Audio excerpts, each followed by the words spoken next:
then speak of their origins, trying to untangle their genealogies, unreel the itineraries of their lives to see if, somewhere, they might not have crossed paths, or if an unsuspected family tie connects them, for Lebanon is so small.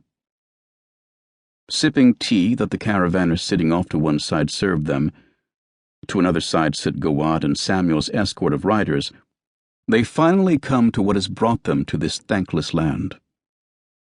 When Shafiq is done with his story, he takes Samuel for a stroll among the hundreds of bundles of freight spread out beneath the sycamores, among the shrubs of broom and the thorny thickets, lavish yet pathetic, like a royal eviction overseen by a bailiff.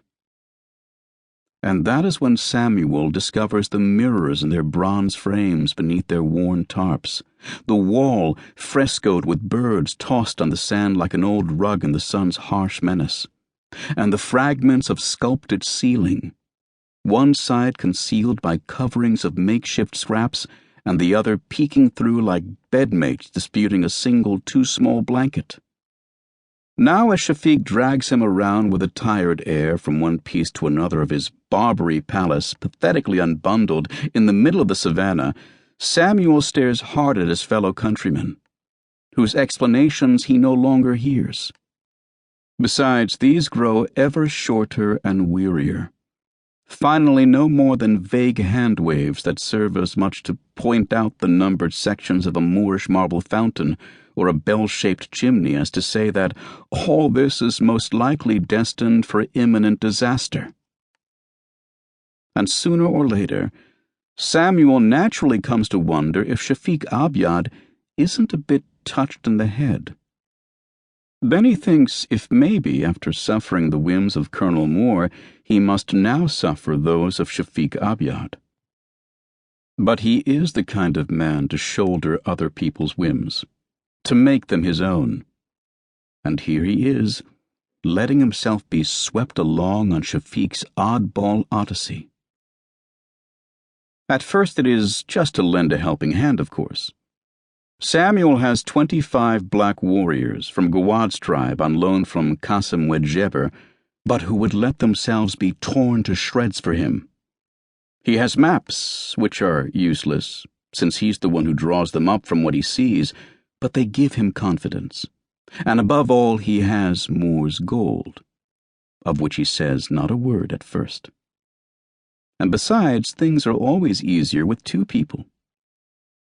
So at first, the two men decide to recover what was left behind in the French Zariba. It is Samuel who goes to the small fort, where it is clear tribes have camped and caravans stopped for the night. There are traces of fire. The fragments stored there have been rummaged through, but on the whole they appear present and accounted for. From the mashrabiyah to the carved doors and the bell-shaped chimney.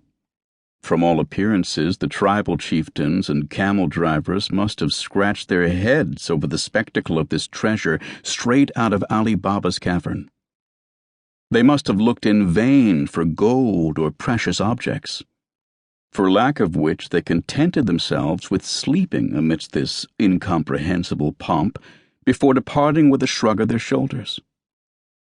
When the east wing has been reunited with the rest of the palace, the latter, more or less intact, sets out once more on the backs of 100 animals, under the protection of 25 warriors and the double command of Shafiq Abyad and Samuel Ayad.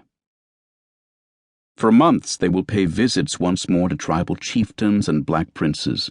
In a vast procession it takes 10 minutes at a gallop to travel from one end to the other, stretching out against the same unchanging backdrop of red sand, dotted by thickets of broom, acacia, and baobab, where from time to time the wind raises pillars of dust that seem to bend and beckon to travelers.